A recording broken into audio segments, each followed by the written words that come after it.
paraphrased from A History of the Port Phillip District by A.G.L. Shaw, published in 1996. On the 2nd of June 1835, Batman and his crew sailed up the west side of the bay, anchoring in Stony Creek near today's Westgate Bridge. From there, they walked up the Maribyrnong, the saltwater branch of the river. He describes walking past the land of the best description, equal to anywhere in the world, the most beautiful sheep pasturage I ever saw in my life. Leaving the river somewhere beyond Keilor and walking east from Redstone Hill, they found more beautiful plains and very extensive.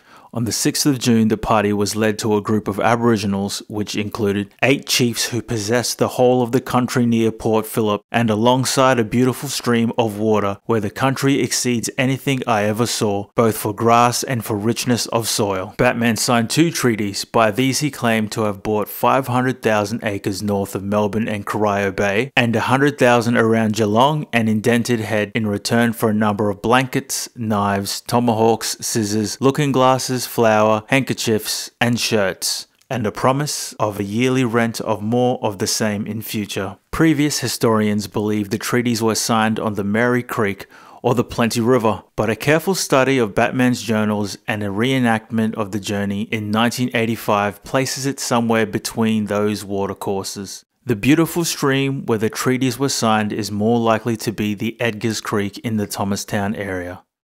Thomastown came into existence in 1848. John Honable Thomas and Mary Hartnell bought the land of 106 acres. 2 years later, William Westgarth bought it, and he made way for German settlers. A group of German immigrants who came to Victoria in 1850 and settled at Thomastown in March 1850. At that stage, it wasn't known as Thomastown. And in fact we were still part of New South Wales, and the area was known as Keilbundora, which was the parish name for this area, and then it was called Dry Creek, which was what the Edgars Creek was known as then, and then it had a number of names. Neu-Mecklenburg, which was where some of the Germans had come from, but then it became known as Westgarth Town, and it was known as Westgarth Town right through until the early 1900s. The Germans built their houses out of stone. They built a bluestone church. There's a cemetery there, and thankfully some of those houses and the cemetery and the church still survive. Thomastown Post Office opened on June 9, 1862. The Thomastown area attracted a lot of farmers and racegoers. Epping Railway Line opened in 1889.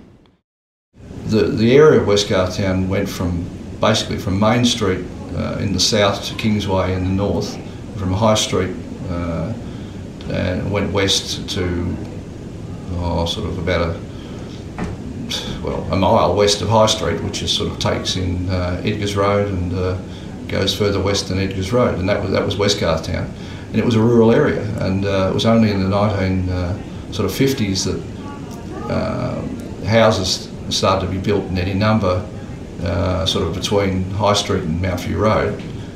Mount View Road actually, and some of those streets had actually been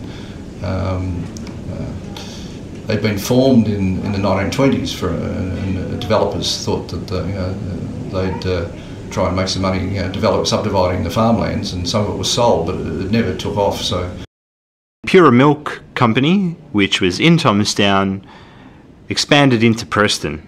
This was all in the 30s.